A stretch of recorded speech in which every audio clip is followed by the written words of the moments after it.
Hello, Flawless family. I am so happy to be joined today with our Flawless Advisory Board member, John Puls.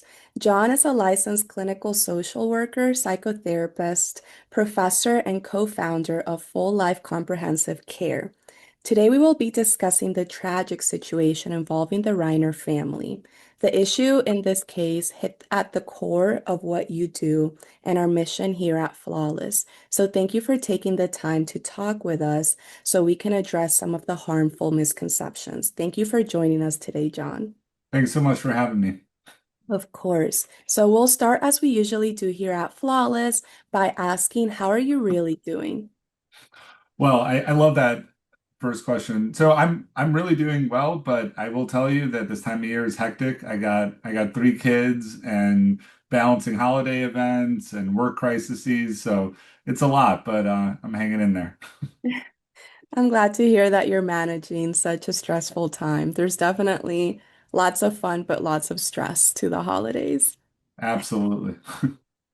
Great. So, jumping into our first question, in your recent incredible podcast discussion with two other advisory board members, Shayla Hamilton and Stuart Ablon, about family blaming, you touched on how easily we point fingers at families. It is so troubling to see all the judgment and blaming directed at the Reiners and their son right now.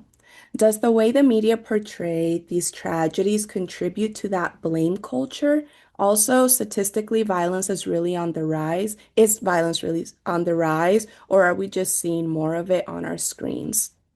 Yeah, it's such an important and timely question.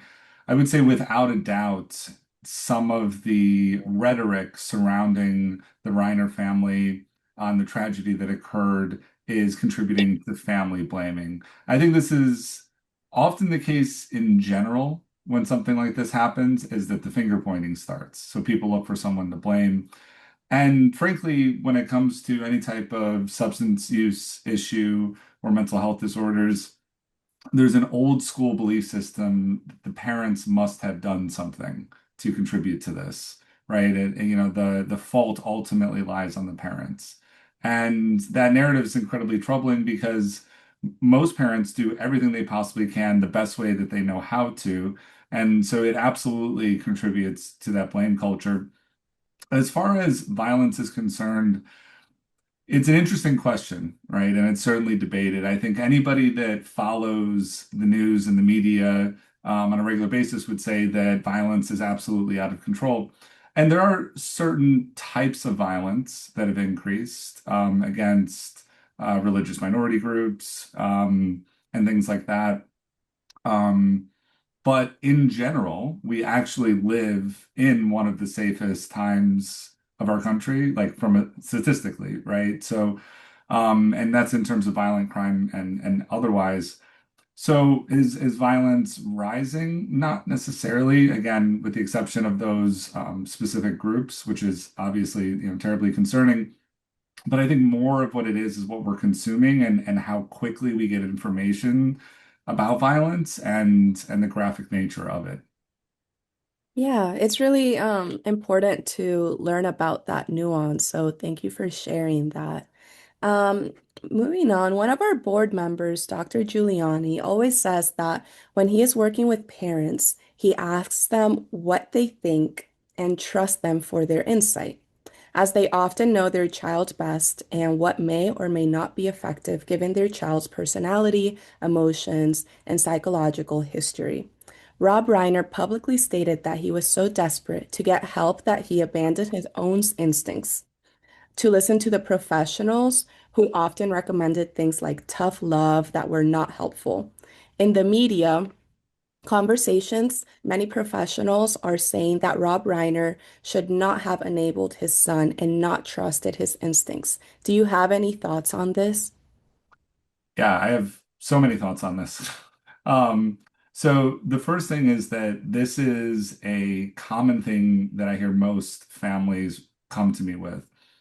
Most of the families that I work with tend to have had loved ones that have been through many different treatment episodes, have been cycling through various types of addiction and mental health programming, whether it's outpatient or inpatient programs or crisis stabilization units. And invariably they report, I followed the advice of a professional and it didn't feel right. Mm. And I think as professionals in general, and certainly on some level, this is how I was educated, was that we're the professionals, we have the experience, and it's the end all be all. And it is true that parents, spouses, siblings, they're the experts on their loved ones. They've been living with them and had contact with them far long before I ever have. And so to not value their opinion, to not value their insights is so counterproductive to actually helping the individual, and it contributes to a lot of family blaming.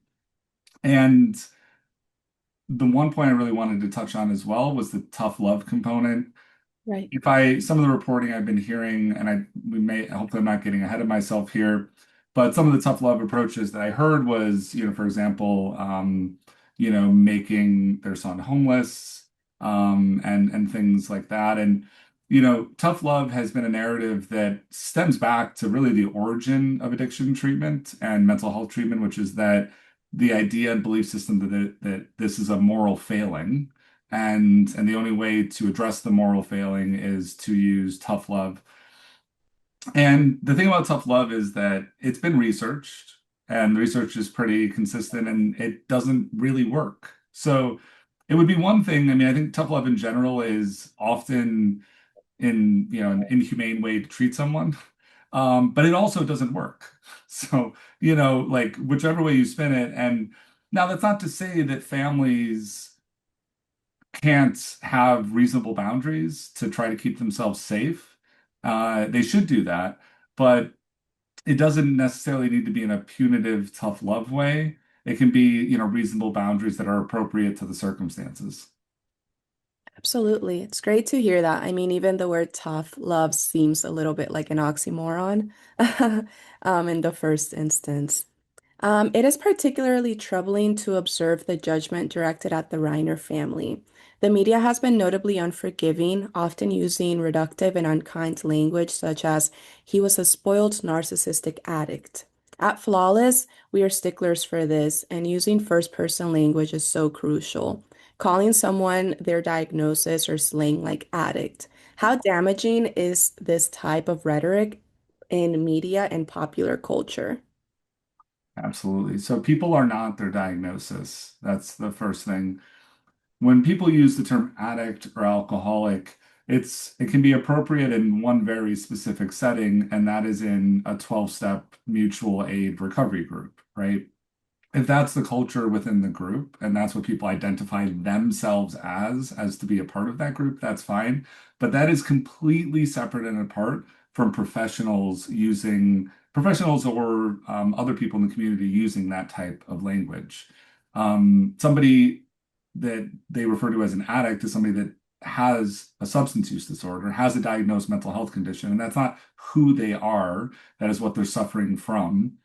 Right. And it's important to separate those two things, because when you combine that, that influences the way that professionals, society treats that person. Because if they're just an addict, they're just a narcissist, then of course you're going to condemn them and subsequently condemn the family as well. And I think candidly, part of the reason that the writers have gotten so much flack, so to speak, in the media and everything else, is because, on the outside looking in, you have this prominent, obviously affluent family.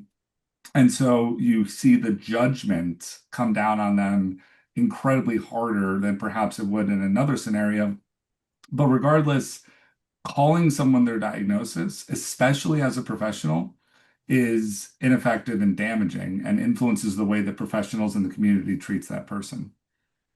Yeah, that's great to hear, and I feel like very important for the media to be guided by that knowledge.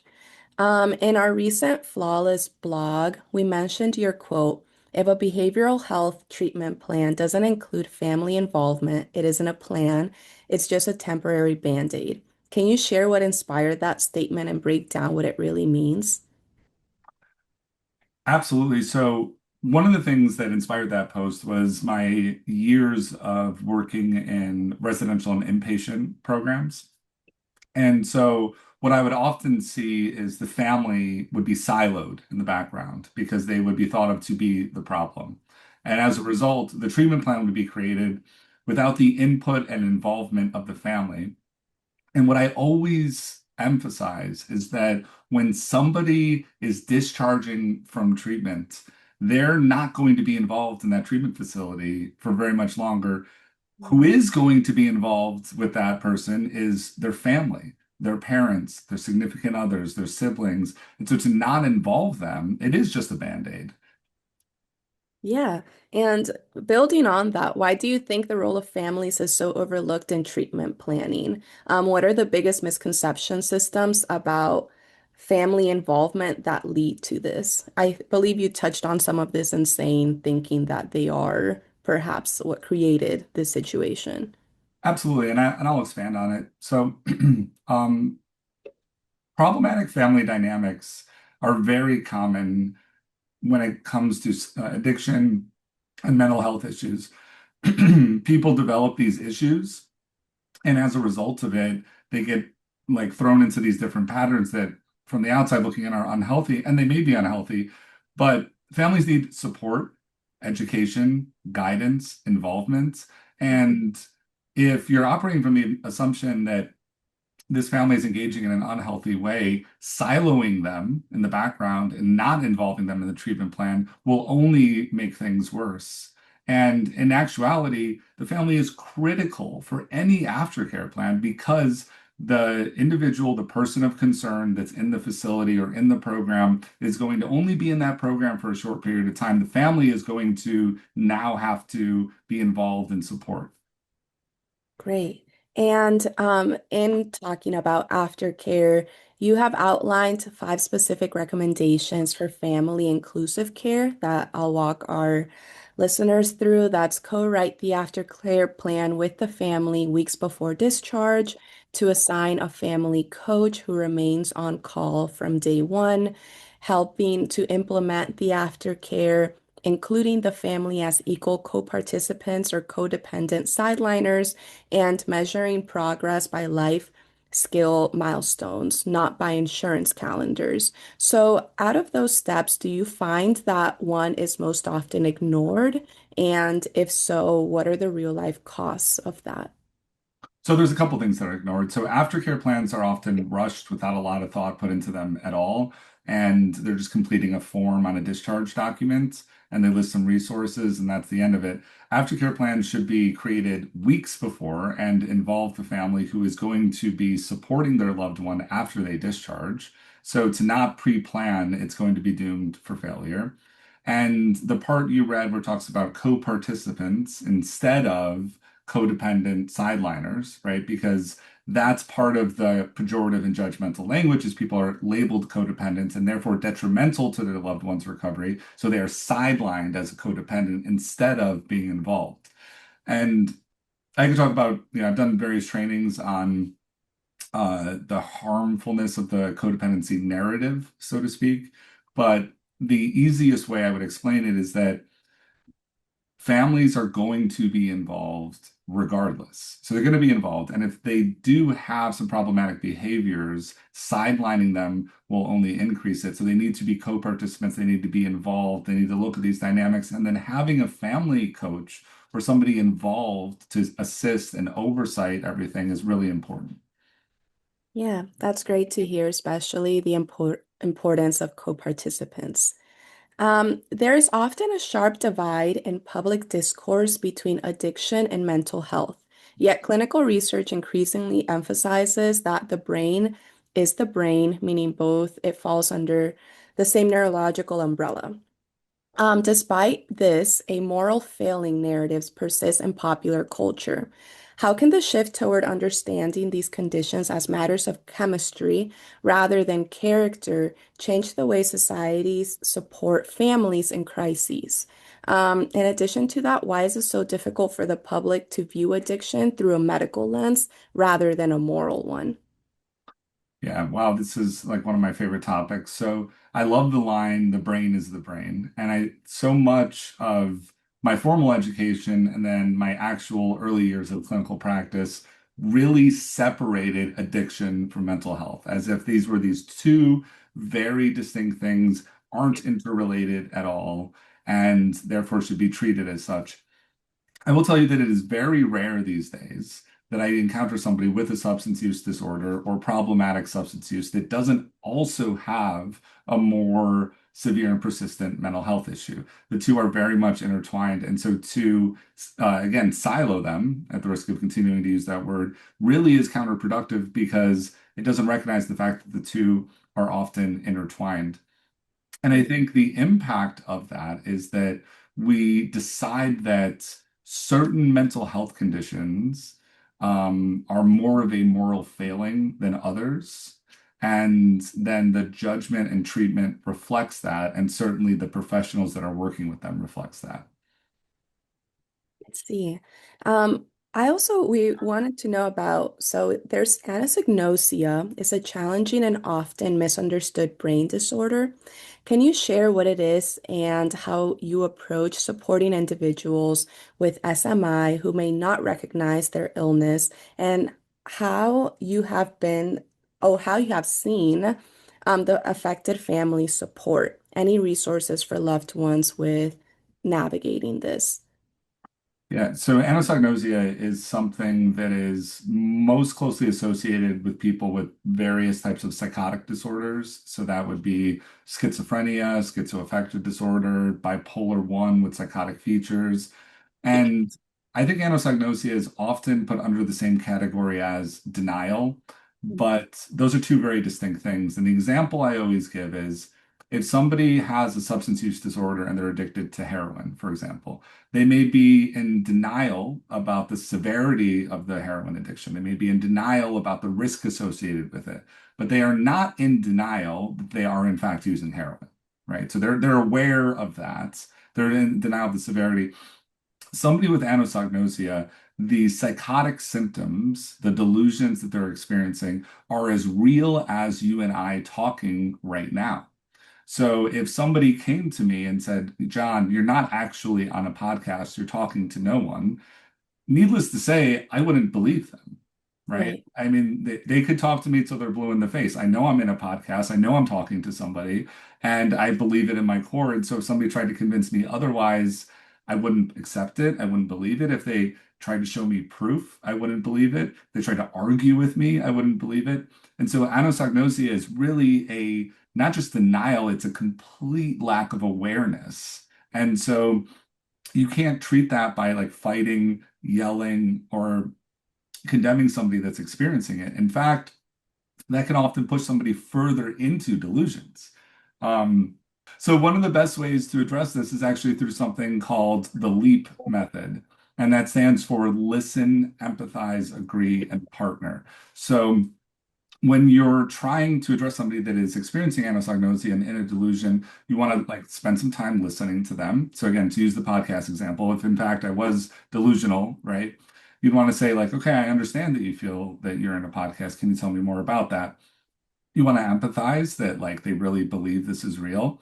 And the agree part is interesting because it's you don't need to necessarily agree that the delusion or the psychosis is real, but you can agree that they believe that it's real. Then you can agree that it's difficult for them, that they're scared or frightened or angry. And then you really want to partner with them. And by doing that consistently, you create more of a rapport and an alignment with the person to really assist them in making the best decisions, for themselves. And the other piece is there's tons of different organizations that support severe mental illness that fall into that category. But the LEAP method is incredible. And just in general, finding support for other people that have been through it. And then really because people that have anosognosia, they don't have insight into what's happening to them. At times, not everybody that's experiencing anosognosia, not everybody that's experiencing psychosis necessarily requires involuntary treatment. But at times, because the person doesn't have any awareness, that's a path that needs to be taken. See, thank you for providing such a practical way to understand that and an example that really does put it in terms that we can imagine from outside. In many traditional recovery circles, there has been an emphasis on codependency movement, which often suggests an individual must hit rock bottom before they are ready for help, sometimes even advocating for a let them be homeless approach. From a clinical perspective, how has the understanding of tough love philosophy evolved, and what are the risks of waiting for a person to lose everything when dealing with a medical condition that affects the brain's decision-making centers? So, a little bit going back to that conversation we were having earlier. Yeah, absolutely. So I love talking about this. So I love giving comparisons to other conditions. So if you think about this from a medical standpoint, what other medical condition would we treat somebody with tough love and homelessness, right? So let's say, for example, and this is common, people struggle with diabetes and they're not always adherent to what they need to do to control their diabetes, whether it is diet, exercise, medications, insulin. So imagine if I was a doctor and somebody came to me and they said, I'm really not willing to diet or exercise, and I don't want to take my metformin. I'll take a little bit of insulin. And the doctor said, well, I'm not going to treat you anymore. Good Right. luck. Tough. You know, it's tough love. And come back to me when you're more willing to be treated, right? And I'm gonna wait till you hit bottom and wait till you lose an arm or you go blind in one eye, and then you'll know that you need the help, right? So, I mean, people would find that very strange, right? And they would be like, I'm never going to this endocrinologist again. Um, and so we shouldn't treat other psychiatric conditions in that way as well.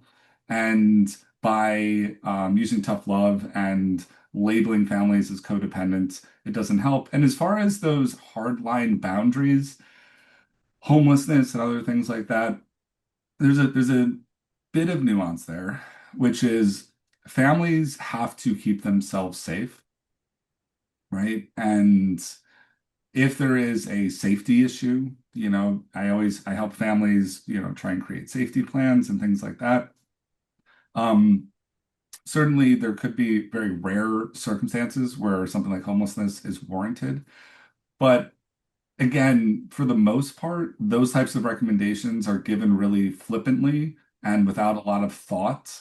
And anybody with any type of mental health or medical condition, it's typically not going to be improved by homelessness. And Right. there's an old school narrative that, well, if that person experiences enough consequences, if they hit a bottom, then they will become more willingly or more willing. And certainly you can find some examples of that.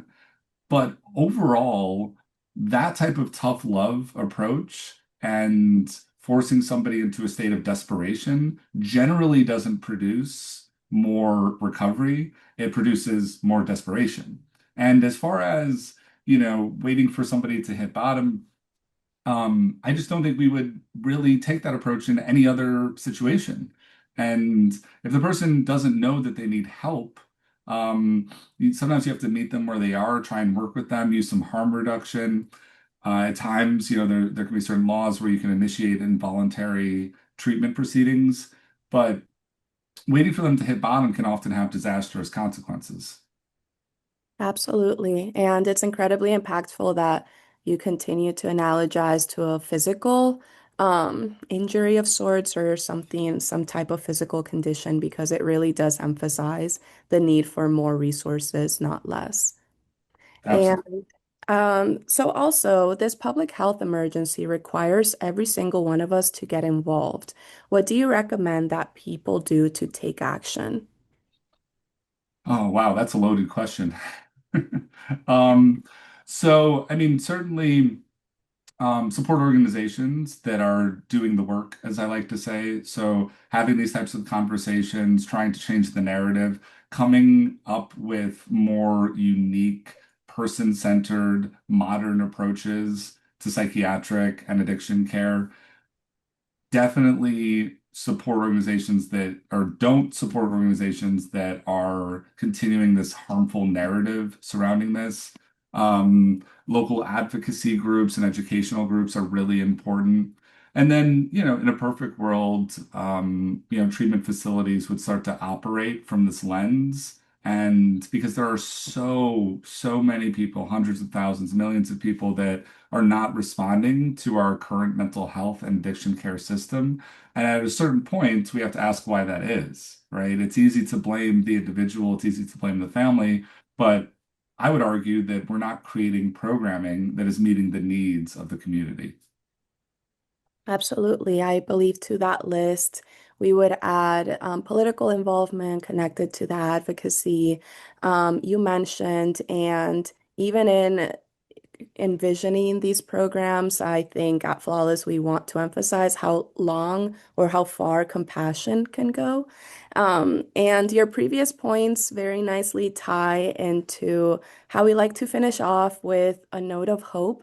So here at Flawless, we have the concept of a flawless world, an ideal or dream sort of context setting. What's giving you hope and that we're moving in a positive direction, where families and individuals living with mental illness are better supported? And what would a flawless world look like to you? Well, the first thing that's giving me hope is a conversation like this. And, we're not the only ones having conversations like this about more systemic change, really meeting the needs of families and loved ones that have addiction and mental health issues. And so that's the first thing that's giving me hope. As far as what could be a flawless system, I mean, the first thing I would say is that there would be community organizations that people can go to, resources that they can access, um, proper guidance from trained mental health professionals, legal professionals, and people that can really step in and help. I often say, and this may sound strange, but a lot of the work that I do involves consulting for families and helping them navigate the mental health system and find appropriate care. And I really believe that the very fact that that is what I do professionally is an indicator of a failed system. And the fact that families are so often left with no direction to turn. And these are often, very well educated, successful, very high functioning people, and they can't navigate the mental health system without hiring a consultant. So, that in and of itself indicates more problems. So in a flawless world, something like that wouldn't need to happen. There would be community resources and organizations and proper, clear guidance to help families. Absolutely. Thank you for sharing. As we wrap up, would you share with us your website or social media handles so that everyone can continue to follow along? Absolutely. So, you can find, me individually on various social media platforms, John Puls, LCSW, MCAP, and then Full Life Comprehensive Care is the name of the practice. So if you go to www.flmentalhealth.com or you just Google Full Life Comprehensive Care, it'll come right up and you'll see our various social media handles as well. Great. Well, thank you to everyone for tuning in, and thank you, John, for sharing such great insight and so many practical skills and tips that we can all carry. So, thank you so much for joining us for this very timely and important conversation. Thanks so much for having me. Great. Thanks.